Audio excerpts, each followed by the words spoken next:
आप लोग इस पृथ्वी का शोषण होते हुए देख रहे होंगे। ऐसा लगता है कि 10-5 वर्षों में सारे पशु पक्षी आदि समाप्त हो जाएंगे। लेकिन क्या आप लोगों ने कभी ये विचार किया, आखिर 2 अरब से सनातन धर्म की ये परंपरा आखिर सुरक्षित कैसे है? क्योंकि राजर्षियों की ऐसी अद्भुत परंपरा थी जो सुनने लायक है।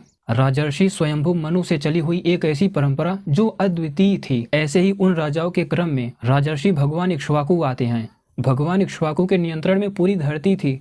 मंगल ग्रह, चंद्रमा, सब कुछ उन्हीं का था। यही कारण है कि पृथ्वी उस समय सुरक्षित रही थी। इसी तरह हम सभी के पूर्वज राजर्षि भगवान ययाति अपने समय के सबसे बड़े क्षत्रिय थे। ऐसे ही राजर्षि भगवान मानधाता, इन्होंने भी पूरी धरती जीत ली थी। इसी तरह राजर्षियों की परंपरा में एक ऐसे क्षत्रिय योद्धा राजर्षि थे। राजर्षि मतलब जो राजा या क्षत्रिय वैज्ञानिक बन जाए, पूरी सृष्टि को जानकर एक ऋषि बन जाए। ऐसा नहीं कि भगवा कपड़ा पहन ले, वो योद्धा ऋषि स्तर का हो जाता है तो उसे राजर्षि कहते हैं। ऐसे ही अपने पूर्वज राजर्षि भगवान अनरण्य थे, बहुत बड़े योद्धा थे वो। अपने पूर्वज भगवान श्री रामचंद्र एक राजर्षि थे, सृष्टि को ठीक ठीक पूरी तरह जानते थे। वो केवल लंका में ही नहीं लड़े थे या खरदूसर से ही, वो साउथ अफ्रीका में जाके लड़े थे, रूस लड़े थे, अमेरिका में भी लड़ रहे हैं पाताल देश में जाकर, और मंगल ग्रह पर भी उनका युद्ध हुआ था। वहां से उन्होंने सामंतों को मार के भगाया था जो रावण के अधीन थे। ऐसे ही राजर्षियों की परंपरा में भगवान सगर थे। अपने क्षत्रियों के साथ जिस शत्रु की तरफ मुड़ते थे युद्ध भूमि में, प्रलय आ जाती थी वहां पर। ऐसे ही एक और वैज्ञानिक क्षत्रिय योद्धा थे जो सामर्थ्य में, ज्ञान विज्ञान में सबसे बड़े थे। राजर्षि भगवान भगीरथ, सबसे बड़ा क्षत्रिय योद्धा, सबसे बड़ा वैज्ञानिक, जिसकी सामर्थ्य की चर्चा आज तक होती रही है। इन्हीं राजर्षियों की परंपरा में होते हुए राजर्षि होत्रवाहन या राजर्षि अकंपन आदि के बाद महाराज युधिष्ठिर जी थे।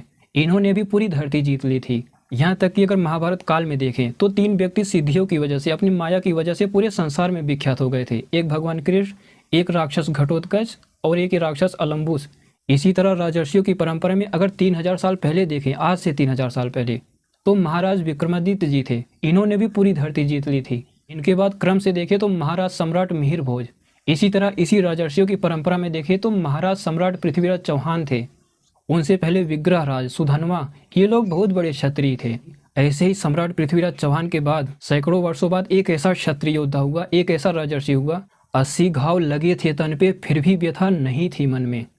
कहते हैं कि मेरे राणा सांगा जब खानवा युद्ध में भारत के समस्त क्षत्रियों के साथ गए तो प्रलय आ गई। केसरिया ध्वज की लहर उठी, रणभूमि भी दहल उठी। छोड़ के रण भागा बाबर, शमशीर वीर की जबर उठी। मेरे राणा अभिमान है तू। इसी तरह अपने पूर्वज सनातन धर्म के आधार महाराणा प्रताप जी थे। हल्दी घाटी युद्ध में इन्होंने भी प्रलय मचा दी थी। इसी तरह महाराजा मान सिंह जी भी थे। महाराणा कुंभा, ये लोग संस्कृत के बहुत बड़े विद्वान थे।